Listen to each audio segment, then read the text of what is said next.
my carpet cleaner came and he was wearing a mask. And I said, "Hey, we're all vaccinated. You can take it off."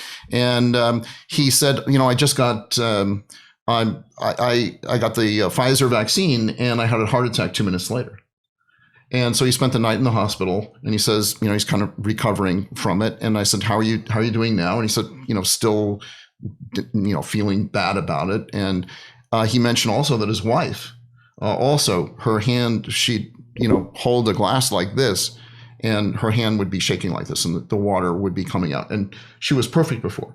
So I have two people. We have very few people in my house because of COVID. So the fish guy, the carpet cleaner, and the house cleaner, right? And so to have not just one person, but him and his wife, I mean, that is like lightning striking twice in the same place. So if it was really a safe vaccine, then what I just saw was impossible. So that's kind of what triggered me off on this. And then I had been on this Canadian physician's call with Dr. Byram Brittle. And he showed this chart. And he said, normally when you vaccinate someone, the vaccine goes in the shoulder and it stays in the shoulder, in the shoulder area. And what happens is the antibodies are generated and they attack this antigen in the shoulder and it wipes it out and we're good. But what Byron Brittle did is he did a FOIA request to the Japanese government to look at the biodistribution data. And what he discovered is that it doesn't stay in the shoulder where we all thought it should stay. It goes throughout your entire body. It goes to your brain, to your heart. So that's two problems. One problem is it isn't where it's supposed to be ideally. Where we thought it was, where we thought it was for all the and the other previous vaccines. The other problem, and this is your area of expertise, is that what these vaccines do is they encode spike protein alone so that the immune system will learn to recognize spike protein and will catch it quickly when one is confronted with COVID. But the spike protein itself, we now know, is very dangerous. It's cytotoxic. Is that a fair description? More than fair, and I alerted the FDA about this risk months and months and months ago.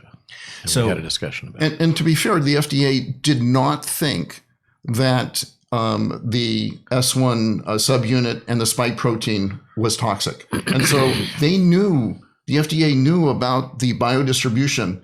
And one of the scary things is that the biodistribution peaks in your ovaries. And so just to nail the point home, they did know. They did know. I did send them the manuscripts.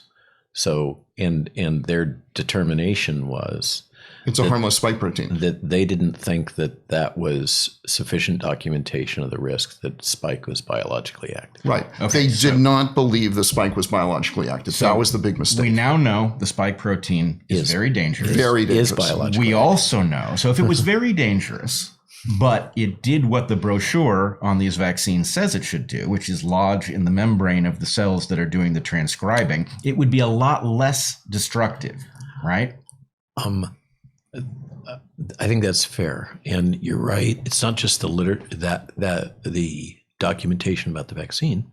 It's the prior literature that was put out by the people that developed it, that developed these clones. So they were aware that there was a risk of spike being biologically active and having adverse events if it did not stay stuck to the cells that were transfected, that got the RNA and made it. Okay, and they used a genetic engineering method of putting a transmembrane domain on it to ensure that it stayed anchored and stayed put.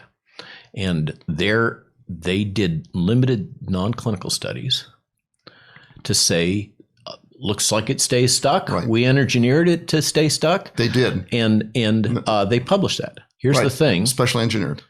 Okay, is that that's generally not good enough in a non-clinical data package.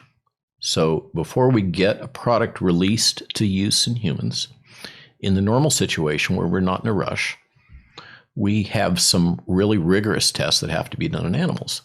And revealing that spike gets cleaved off of expressed cells and becomes free is something that absolutely should have been known and understood well before this ever gotten put into humans. So I'll just leave it at that. All right. Well, that's so what. That's the smoking gun. Let me. Not long ago,